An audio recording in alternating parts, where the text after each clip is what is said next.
just a play Coba date bisa to digaring you. pilih aku datang di mata ini.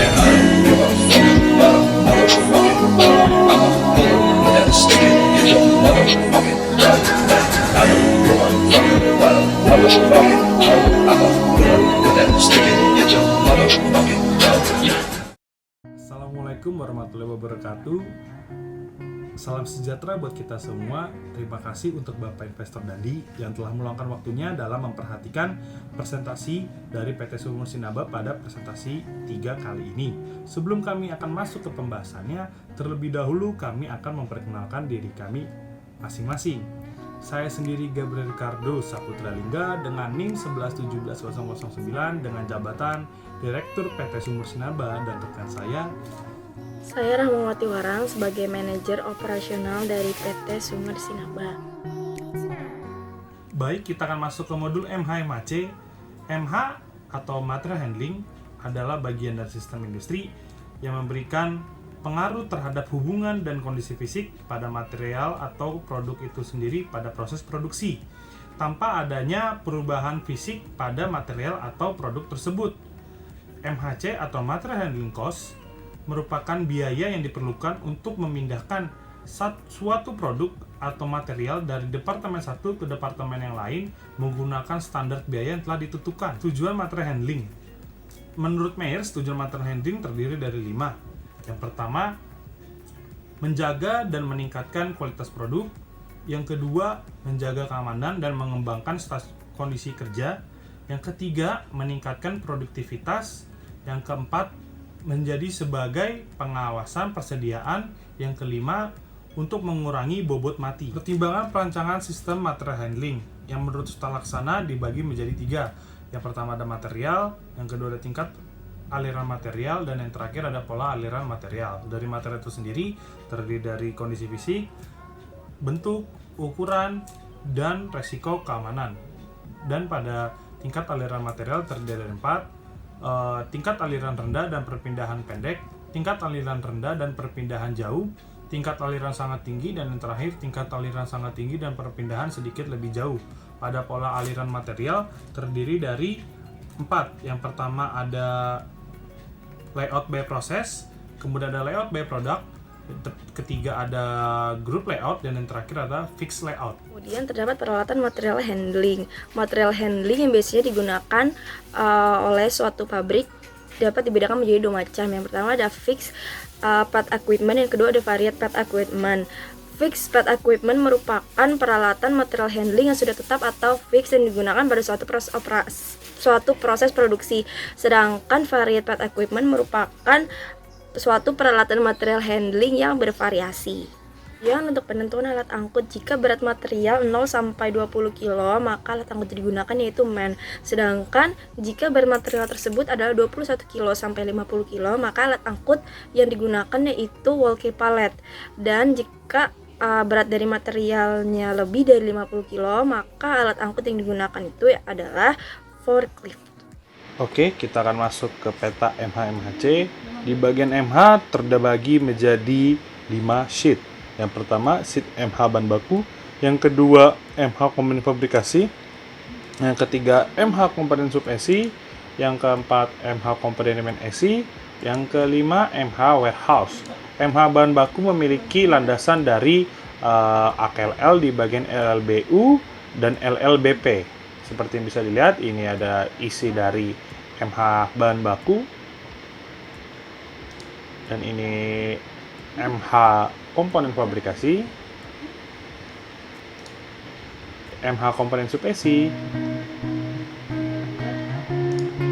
MH komponen main SI,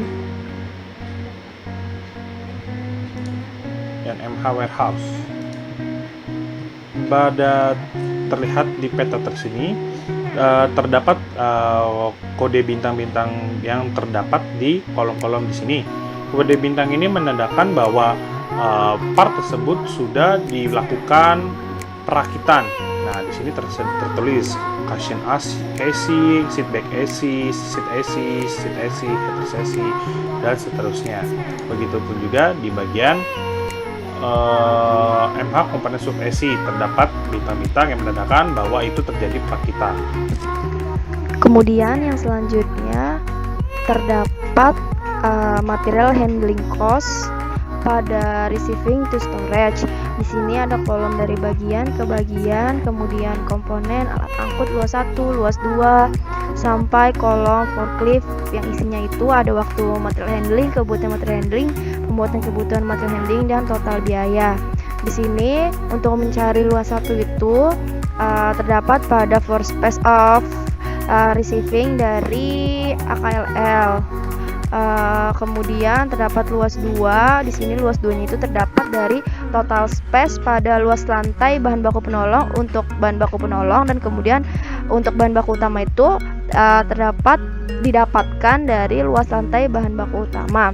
Kemudian di sini selanjutnya ada sheet material handling cost pada fabrikasi yang isinya yang isi kolomnya itu terdapat dari nomor dari bagian ke bagian, alat angkut sampai dengan forklift. Cuma di sini yang membedakan dari material handling cost RTS itu yaitu pada bagian terakhirnya terdapat total kebutuhan teoritis material handling untuk fabrikasi dan total biaya per material handling untuk fabrikasi. Kemudian di sini ada material handling sub. Di sini itu terdapat sub assembling cushion kursi mobil, kemudian sub assembling seat back kursi mobil, kemudian ada main assembling, kemudian terdapat plastic warpingnya. Di sini juga kolomnya terdapat kolom nomor sampai dengan kolom troli yang berisi waktu material handling, kebutuhan material handling, dan pembulatan. Baik, kita masuk ke modul berikutnya, yaitu modul aliran produksi. Aliran produksi adalah proses produksi dari mulai awal hingga akhir. Fungsi dari aliran produksi adalah menggambarkan secara rinci aliran material dari awal dari bahan baku menjadi suatu produk. Baik, kita akan masuk ke faktor-faktor yang mempengaruhi pola atau aliran produksi. Yang pertama ada karakteristik bahan, yang kedua ada metode produksi, ada letak tempat, luas ruangan yang tersedia, pengaruh proses, tipe pola aliran, tipe tata letak, dan lokasi area pelayanan. Tipe pola aliran. Menurut tata laksana, tipe pola aliran terdiri dari sebagai berikut. Yang pertama ada straight line atau garis lurus, yang kedua berbentuk S, yang ketiga ada berbentuk U, dan yang keempat ada berbentuk lingkaran, dan yang kelima ada bersudut. Berikutnya ada tipe tata letak. Tipe tata letak menurut Apple terbagi menjadi 3. Yang pertama ada tata letak posisi tetap, yang kedua ada tata letak proses, dan yang ketiga ada product layout. Baik, kita akan masuk ke peta aliran produksi yang terdapat di sini ada 2 bagian legenda dan bagian pabrik itu sendiri. Bagian pabrik itu sendiri terbagi menjadi 5 bagian. Ada receiving, storage, bagian produksi, warehouse, dan shipping. Dan ini bagian legenda. Bagian legenda ini berfungsi untuk memberi pengertian atau memperjelas arti dari lambang-lambang atau simbol-simbol yang tertera pada peta alur tersebut. Kemudian yang selanjutnya modul ke-13 atau modul terakhir yaitu template. Template merupakan suatu peta yang menggambarkan tata letak pabrik secara keseluruhan dalam skala kecil yang telah ditentukan, di mana tata letak pabrik tersebut dapat dilihat dari sudut pandang atas. Terdapat beberapa bagian-bagian yang dapat dilihat pada template. Yang pertama bagian produksi, kemudian bagian storage, kemudian yang ketiga ada bagian warehouse, kemudian ada bagian receiving, kemudian ada bagian shipping, setelah itu ada bagian kantor, dan kemudian ada bagian pelayanan personil dalam pabrik maupun di dalam kantor.